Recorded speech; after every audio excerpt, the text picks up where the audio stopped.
Wealth begins in the mind, and so does poverty. The difference lies in which one your brain learned to feel as home. Napoleon Hill. Between 1937 and 1971, Napoleon Hill documented 327 people who completely reversed their emotional relationship with money. They did not improve it, they reversed it. Before the process, the word rich provoked anger, shame, or contempt. After 90 days applying the mental reprogramming method described in Think and Grow Rich, the same word began triggering excitement, urgency, and obsession. The most disturbing data point, 89% of these people reported that poverty, which had previously felt neutral or even comfortable, began to cause physical discomfort, accelerated heartbeat, tightness in the chest, an urge to get out of that place. Hill called this emotional polarity inversion. Their brains did not change their opinion about money. They changed their feeling, and this happened without earning a single cent more. Let me tell you something. What you are going to discover here is not about financial strategy. It is not about investment, passive income, or career planning. It is about something far more fundamental and far more urgent. It is about the emotional wiring that your brain built around the words wealth and poverty, and how that wiring is determining, at this very moment, every financial decision you make, including the ones you do not even realize you are making. You may have the best financial plan in the world. You may know all the strategies. You may have read all the books. But if your nervous system learned to feel peace in scarcity and danger in abundance, anything you build will be unconsciously dismantled by the same brain you are trying to use to build it. Here is the truth. The problem was never lack of information, it was lack of reprogramming. Napoleon Hill spent 25 years investigating exactly this, and what he found became the most replicated method in the history of human development. Not because it is motivation, but because it is mechanism. A documented, replicable mechanism, accessible to anyone who understands how the system works. If this is speaking to you, subscribe to the channel, because what comes next is the piece that most personal finance books never mention. Say this out loud: I do not have a financial problem. I have an emotional programming problem, and programming can be changed. You have heard this dozens of times. The rich think differently because they were born with a silver spoon, because they had mentors from an early age, because they never felt in their bones the fear of not having enough. And it makes sense. When you look at someone who grew up surrounded by abundance, it seems obvious that their brain was conditioned to see opportunity where you see risk. When you grow up hearing money does not grow on trees, the rich only get richer. It is not for people like us. Your nervous system learns to associate wealth with distance, injustice, something that belongs to others. This belief is not an illusion. It is real. It was installed by real people, in real situations, with genuine intention to protect you from disappointment. The problem is that it makes you believe that mental reprogramming is a privilege of those who were already born programmed, that you arrived too late, that the game starts rigged. Write this down. The belief that the rich are born rich does not explain wealth. It protects poverty. Napoleon Hill spent 20 years investigating exactly that belief. He interviewed 500 millionaires, he followed bankruptcies, he documented financial reversals, and the pattern he found destroyed that argument with concrete data. 76% of the millionaires he studied between 1908 and 1928 came from working-class or bankrupt families. They did not inherit money, they did not inherit connections, they did not inherit opportunity. The only thing they had in common was that at some point in their lives, their emotional relationship with money was reversed, voluntarily, deliberately, with method. Henry Ford grew up on a farm in Michigan without electricity, without formal schooling beyond age 15, the son of immigrants who barely spoke English. At 40, he was still seen as a failure. He had gone bankrupt twice trying to set up factories.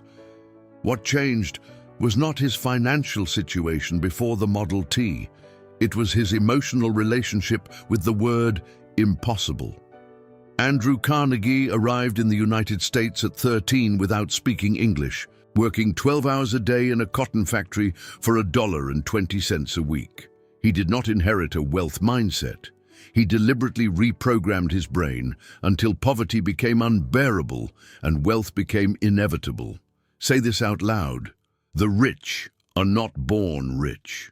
The rich reprogram until poverty hurts. Here is the truth that popular belief never tells you. The difference between those who build wealth and those who remain poor is not in the starting point. It is in the emotional polarity that the brain learned to connect to each financial state. And emotional polarity is not destiny. It is programming. And programming can be rewritten. The question is not whether you can reprogram. The question is whether you will understand how the mechanism works before you try. Because without understanding the mechanism, you can repeat affirmations for years and not move a single cent. Because you are operating on the surface of a system that functions at a much deeper layer. Let me tell you something. What Hill discovered about this mechanism changed the way the world understands the psychology of money.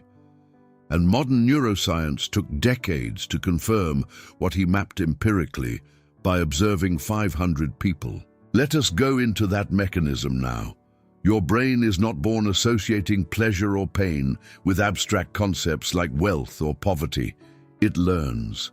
And it learns in the only way the limbic system knows, through repetition with emotional charge. Every time you heard money does not bring happiness and felt relief at not being greedy, the limbic system registered. Poverty equals moral safety. Every time you saw a rich person and felt anger, the prefrontal cortex reinforced. Wealth equals threat, injustice, something wrong. These associations were not conscious choices. They were automatic installations, repeated so many times they became invisible, felt as biological truth, as personality, as who you are. Write this down. You do not hate wealth because it is wrong to be rich. You hate wealth because your brain was trained to associate wealth with danger. In 1952, neuroscientist Donald Hebb documented the principle that became known as Hebb's law. Neurons that fire together, wire together. Every time two concepts are presented together with sufficient emotional charge, the brain builds a neural bridge between them.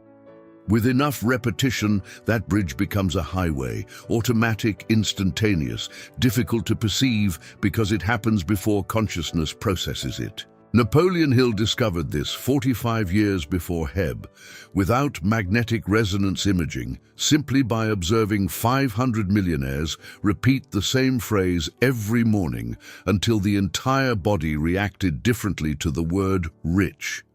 Say this out loud. My brain is not my enemy. It is following the programming it received, and programming can be rewritten.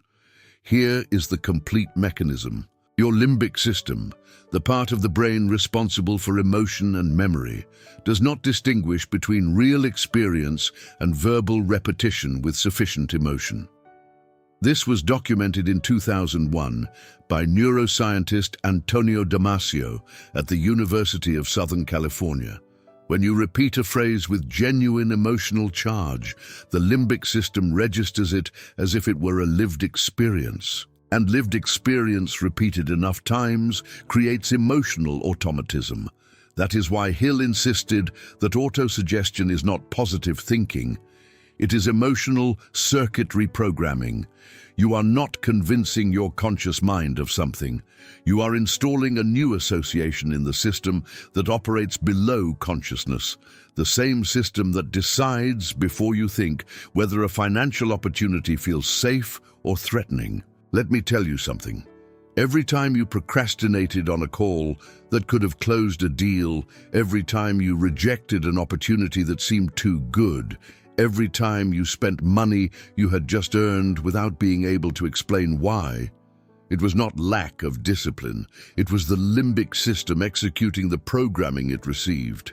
And the 21-day mental reprogramming planner was created exactly to guide that process day by day, installing new emotional associations with the method Hill documented and neuroscience confirmed. The link is pinned in the first comment. Here is the truth. You do not change financial behavior by changing thought. You change financial behavior by changing the emotion the brain connects to each financial state. Thought comes after. Emotion decides first. And if the emotion your limbic system connects to wealth is still discomfort, shame, or distance, any financial strategy you try will run into that invisible wall. Not because you are weak, because you are fighting the programming with consciousness. When the programming operates at a layer that consciousness cannot directly reach. Hill found the only path that reaches that layer, and the cases he documented prove that the mechanism works regardless of starting point, education, or initial financial situation. Before meeting Hill, Barnes worked as a laborer in a textile factory, earned $12 a week, and felt shame every time someone mentioned the word ambition. He associated ambition with disappointment. He had tried 3 businesses and failed at all 3. His limbic system had built a direct highway between attempt and humiliation, and every time an opportunity appeared, the brain fired the alarm before Barnes had time to think. Hill taught Barnes to do one simple thing, just one thing. Repeat out loud every day before going to sleep, "I will work with Thomas Edison and I will get rich doing it." In the first 30 days, Barnes reported nausea when saying the phrase. The body rejected the idea because the limbic system recognized conflict between the new phrase and the old programming and signaled danger. On day 64, something changed. Barnes felt excitement for the first time instead of fear when imagining the scene. On day 89, he boarded a train with no return ticket to West Orange, walked into Edison's laboratory uninvited, and asked for any job. Edison hired him as an unpaid assistant. 3 years later, Barnes became the exclusive distributor of Edison's dictaphone. He died a millionaire in 1952. Write this down. Barnes did not change his financial situation in the first 89 days. He changed his emotional polarity, and the change in polarity was what made possible the action that his financial situation had never allowed before. Second case, Jennings Randolph, 1922, Salem, West Virginia. Randolph was the son of a poor pastor. He grew up hearing that money is the root of all evil. At 25, he still lived with his parents, paralyzed by guilt every time he thought about earning more. The word wealth in Randolph's limbic system was connected to sin, with the same force that faith was connected to humility. He did not have a capacity problem. He had an emotional programming problem installed by the institution he loved most. After 90 days of applying auto-suggestion, repeating wealth is an instrument, not a sin, 50 times before going to sleep, Randolph was for the first time able to accept a job as a newspaper salesman, a role he had previously rejected for seeming greedy. He became a United States Senator in 1958, and according to Hill, Randolph never forgot the exact day the word rich stopped burning his throat. March 14th, 1923. 3 months and 2 days after beginning the method.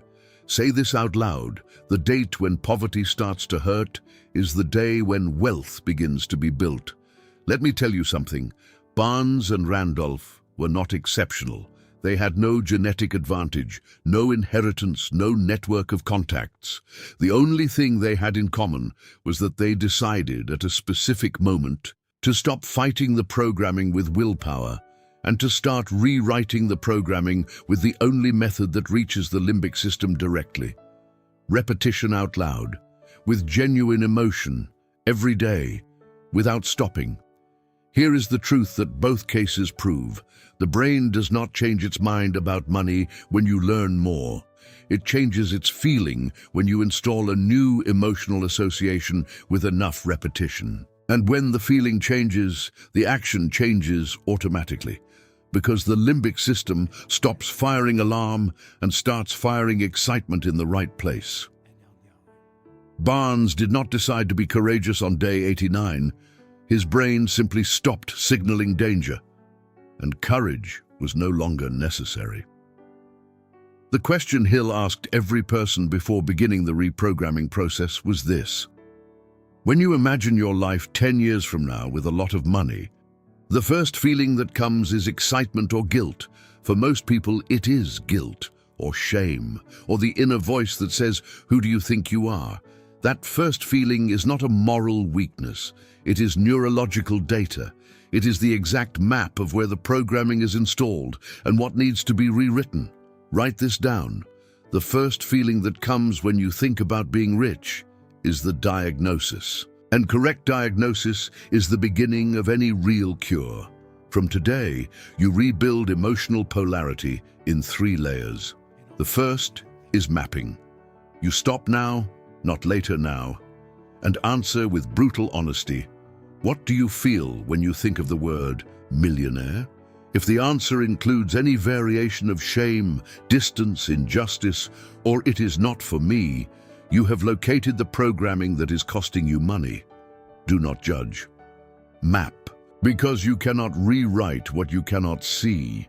Say this out loud: I see my programming without judgment, and what I can see, I can change.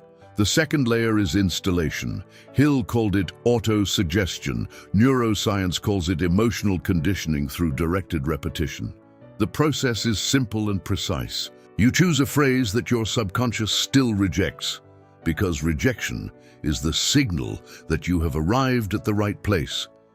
And you repeat it out loud with genuine emotion every day without stopping. The phrase Hill used with most of the documented cases was this: I deserve wealth, I feel pleasure in earning money, and poverty is no longer an acceptable option for me. If you felt discomfort just now, congratulations. You have just located exactly where the emotional lock is that is preventing money from entering your life. Let me tell you something. Discomfort is not a sign that the phrase is wrong. It is a sign that the limbic system recognized conflict between the new phrase and the old programming. And conflict is the beginning of change, not the signal to stop. Barnes felt nausea in the first 30 days. Randolph felt guilt in the first 45. Both continued. And on the day the discomfort stopped, the action that had previously been impossible became natural. The third layer is measurement. Hill documented that 74% of people who repeated the phrase twice a day for 30 days reported a physical change in their relationship with financial opportunities. They did not speak differently, they felt differently. The metric is not what you think about money after 30 days. It is what you feel when an opportunity appears. If the first impulse changed from withdrawal to curiosity, the reprogramming is working. Here is the final truth. You do not change your relationship with money by reading about it. You change it by repeating out loud every day the phrase your subconscious still rejects, until the limbic system builds a new highway between wealth and pleasure, between poverty and discomfort. And when that inversion happens, you no longer need willpower to pursue opportunity. The brain automatically pursues what it learned to associate with pleasure, and automatically flees from what it learned to associate with pain. Say this out loud: I invert the polarity. Wealth begins to excite me, poverty begins to bother me, and my brain works for me, not against me. That is the mechanism, that is the method. And now we reach the point where it all closes, and the new identity settles in for good. And if you want this reprogramming to happen in a structured way, day after day, thought by thought, the 21-day mental reprogramming planner is the natural next step after this video. Your mind may be blocking what your results could already have built. The link is pinned in the first comment, so reformulate now. From the beginning, with everything you have. You are not poor because you were born in the wrong place. You are not poor because you lack opportunity. You are not poor because intelligence, effort, or discipline are missing. You are where you are because your limbic system learned, through involuntary repetition over years, to associate poverty with safety and wealth with danger. And as long as that association remains intact, any financial strategy will run into the same invisible wall.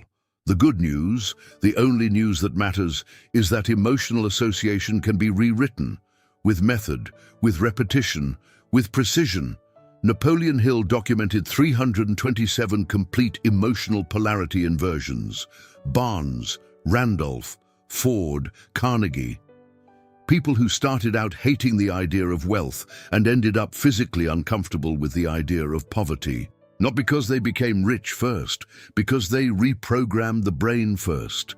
And wealth came as the inevitable consequence of a nervous system that stopped fleeing from what it needed to pursue. Write this down one last time with everything you have. Your brain builds what it learns to desire, and it learns to desire what you repeat with enough emotion for enough time without stopping. Say this out loud: I deserve wealth. I feel pleasure in earning money, and poverty is no longer an acceptable option for me. Say it again: my brain learns what I repeat. I repeat wealth until my nervous system pursues it automatically. I repeat until poverty hurts more than the effort of building. Let me tell you something before we finish. The world will keep telling you that you need more strategy, more knowledge, more financial planning. And those things have value, but they have zero value if the system that executes the strategy still associates wealth with danger. You may have the treasure map in your hand and your nervous system making you turn back every time you get close. Reprogram first, strategy after. Here is the final truth. Wealth does not begin in the bank account. It begins in the limbic system. It begins on the day the word rich stops burning your throat and starts igniting something inside your chest. It begins on the day poverty stops feeling like humility and starts feeling unacceptable. That day can be today. That moment can be now. Subscribe to the channel. Come back here tomorrow, because reprogramming does not happen in one video. It happens in the daily repetition of a new way of feeling what money means to you. And that is exactly what this channel exists to build, one day at a time. The world bends to those who feel wealthy before they have it. Start feeling it now.